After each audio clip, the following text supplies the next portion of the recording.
Hello, it's Tammy, and I am live today on my Facebook, on YouTube, on Twitter, so I'm not sure where you're joining me, but if you can hear me, I would love a thumbs up if you could just do that. Let me pull up the comments here, and then I'll know that you can hear me. I'm just going to get set up here, and mute and there we go. We should be excellent. Ready to go. So I'm super excited and super nervous at the same time. I'm looking at myself over here on the screen. I need to be looking at you. I'm such a geek. Okay.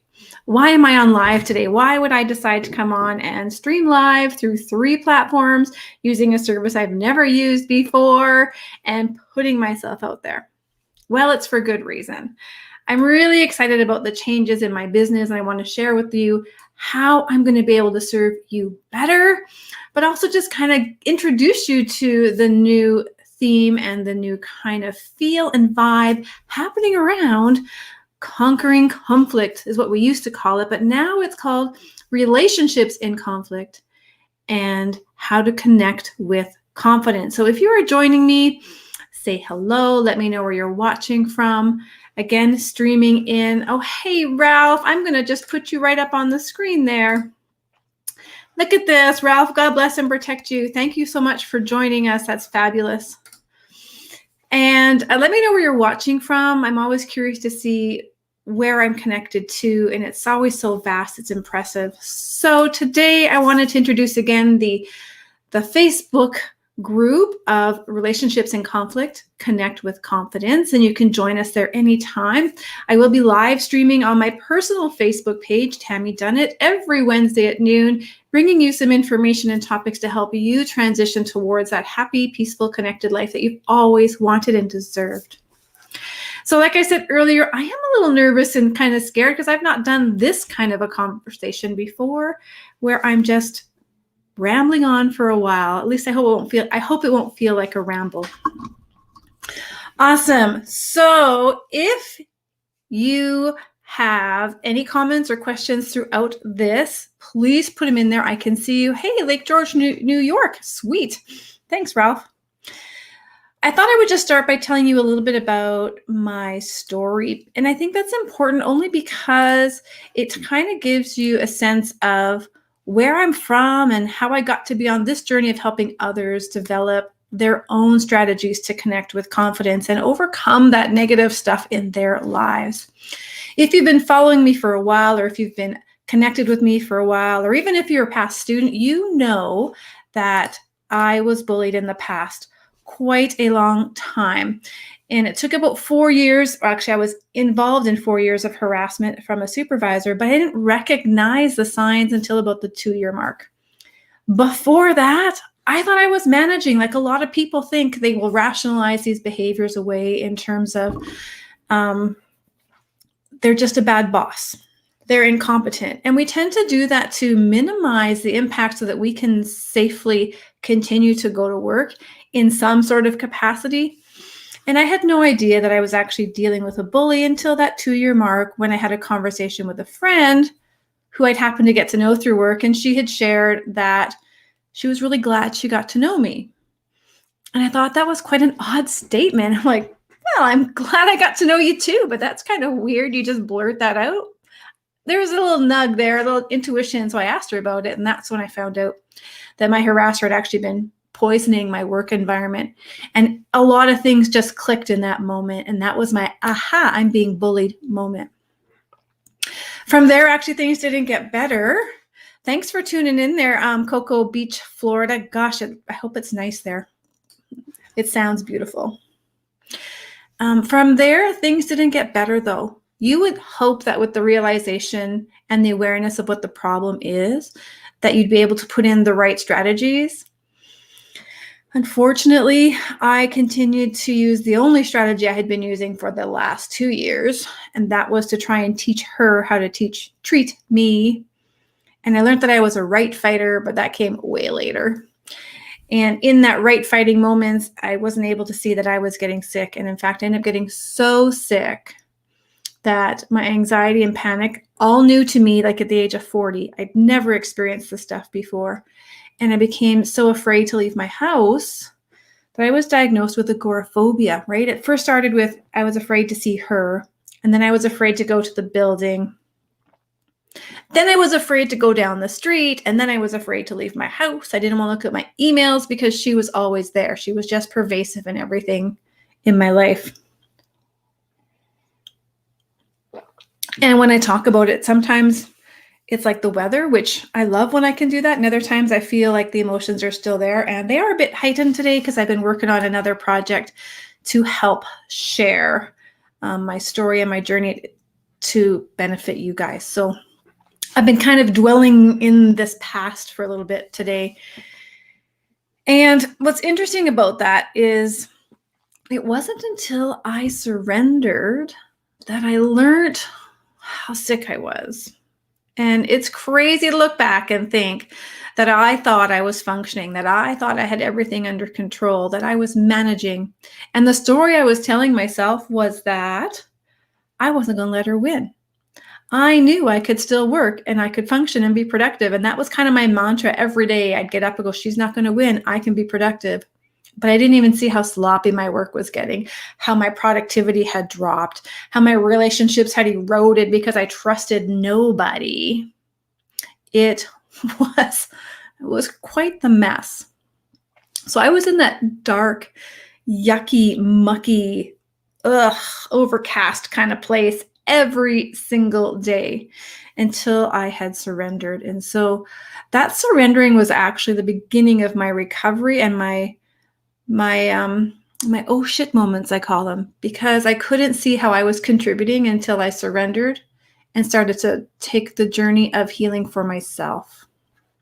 So if you've ever felt the weight of a challenging relationship, maybe you've been in the same kind of places I have, or maybe you're not in that dark spot. Lord, I hope you're not in that dark spot.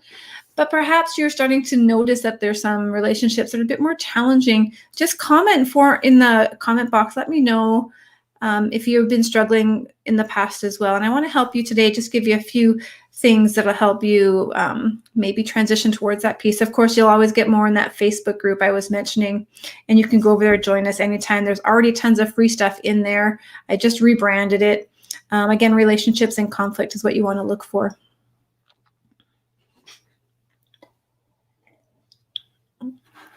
Okay, I'm just learning a new system here, so let me switch out. I think I want this slide next. Surrendering, that's what I want. Okay, so as I mentioned, once I surrendered, that's when the lessons started to come. So for you in your relationships, what is it that you may need to surrender? It may be the need to be right. That was mine. My ego was big. It thought it was protecting me, but in fact, it wasn't allowing me to see what I was doing. That was also contributing to the situation. And so when I surrendered into, and actually when I say surrender, I was giving in. I was letting her win. That's how deep it was. I'm like, I can't do this anymore. I'm just going to give in to the darkness. That was where I was in surrender. I was at this tipping point, I felt, where I could just fall deep into that hole and never come back out, because who cared anyways, right? Or the other way people surrender is they give up their power in order to step back and kind of see what's going on. And so for me, I had to step back and put myself as a priority again. And that was really the first step to recovery. When I was going through it, though, I just got to take a step back. I do get a little sidetracked with my own thoughts. They race a little bit when I get onto this topic. When I was going through it, man, I just knew there was an answer. I knew that there was a solution, and I knew that if somebody could just hook me up with it, I would be able to resolve the problem that I was having with this relationship. But the problem I was having is nobody seemed to know what it was. I was doing everything that was being suggested to me. Medical attention was focused on stress leave and medications to help me sleep. They definitely wanted me to take antidepressants. That's a story for another day. So I was doing everything there that I could. The organizational system was trying to help me by remediating my behavior. They felt that I needed more training on how to be a nice person. And while I begrudgingly took some of those courses, those weren't the answers. And I just knew that there was something so elusive out there that it just seemed to evade everybody's ability to help me connect. Because when I look back at everything, I was driven towards connection. I actually wasn't trying to fight with her. I was trying to be on the same side as her. And so that is kind of where this connection theme has always been there throughout everything I have done. But nobody had the answers for me. And so when I stopped fighting in that surrendering moment, when I stopped fighting, the answers were able to present themselves to me as I started to look at myself and I started to look inward. Because guess what? I had four stress leaves. And every time, a little bit longer, a little different strategy, get my mindset, I go back to work. And every time I went back into the same environment where nothing had changed, the people didn't change, the rules didn't change. And so at some point, you got to look at yourself and see, what is the dynamic? What is the edge? What is not working?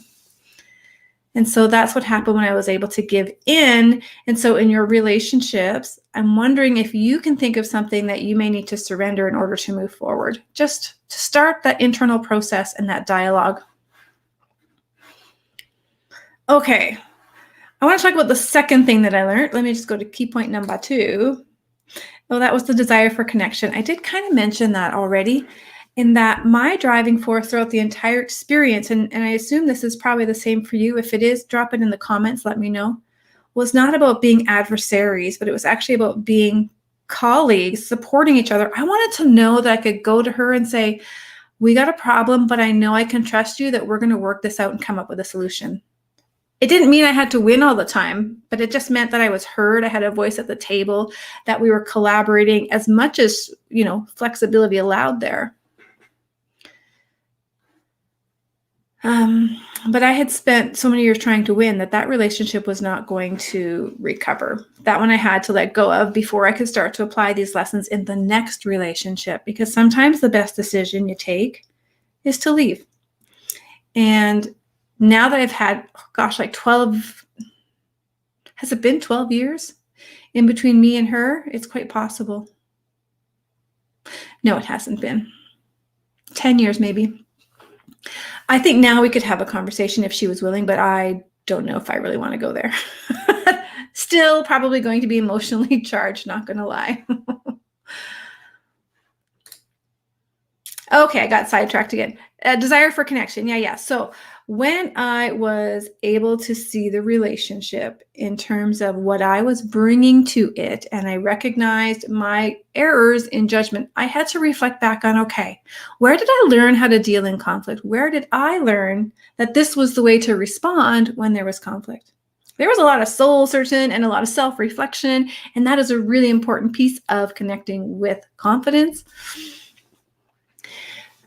But through that process, when I learned that I was a right fighter, and I had learned that from past experiences that were successful, I don't know the trauma I caused, but they were successful, I realized I only had one tool, and that tool was not enough to help get me through this situation. I needed more tools. I was so deficient in my ability to communicate with this person that my desire for connection was being lost in my desire to be right.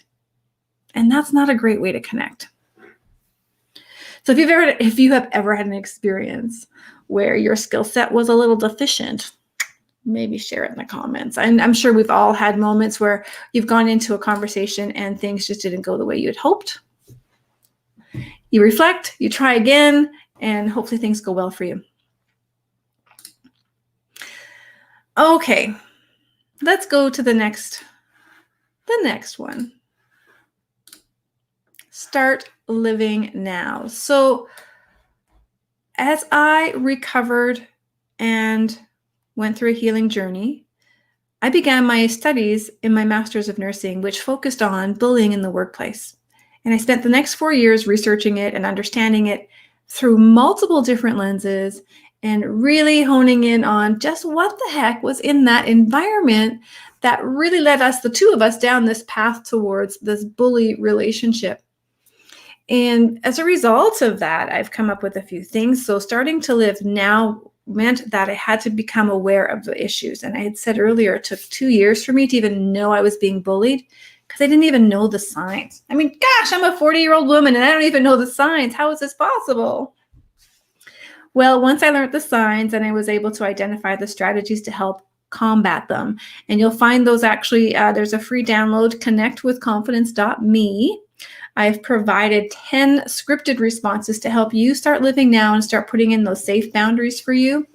So if you want to go to connectwithconfidence.me, you can get those for free. There's 10 scripted responses to the most offensive behaviors that we most commonly see in the workplace so that you can start living right now.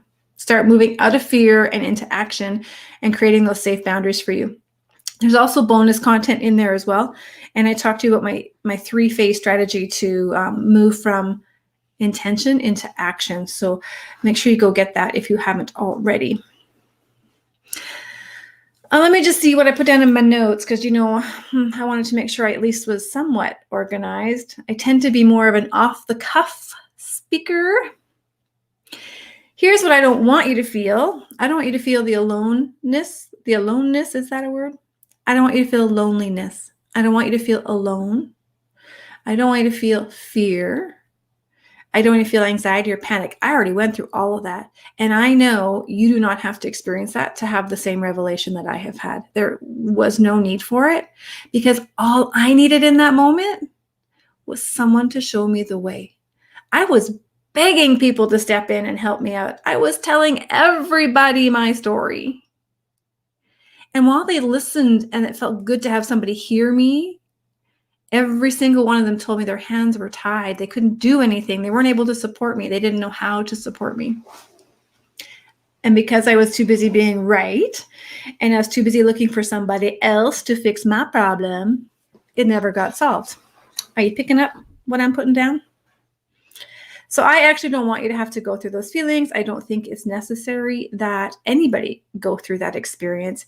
And I can help position you so that you can reduce the risk. And if it is to be currently happening, to reduce the impact, because physical, mental, financial health is all at risk.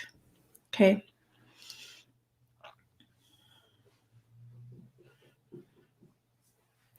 All right.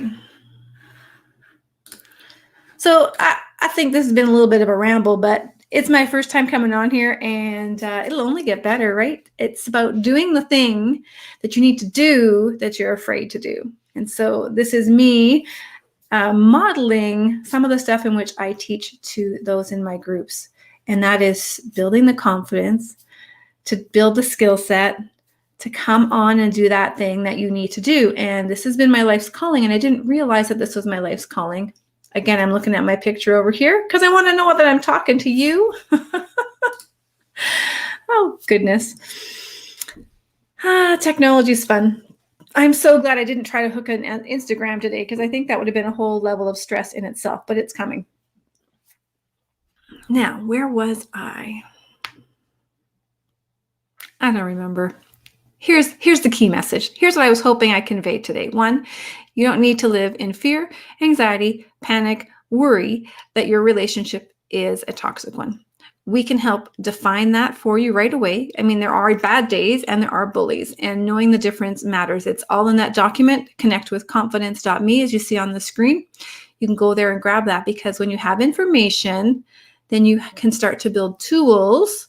So that's the second thing I want you to know is first, you maybe need to surrender something that you have been doing in the past that is not working. Find out what pieces are missing. And that might be the information that I was missing in terms of understanding that the behaviors that I was being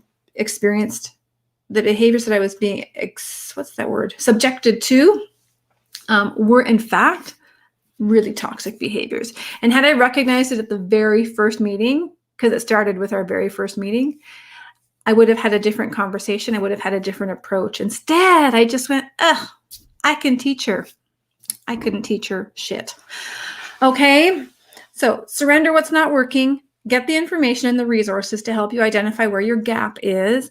And then you need to take some sort of informed action so you can start living today. And in that document, I've got a whole 3-step phase process that will take you through going from setting your intention about creating your boundaries maybe, or speaking up safely, or creating a space where you can have a conversation.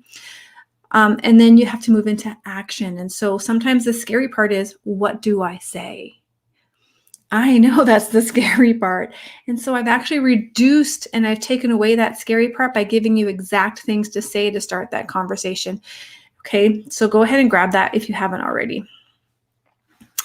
Now, I've already walked through that fire and you do not need to. If you'd like to join us in the Facebook group, head on over there. There will be live teachings there as well.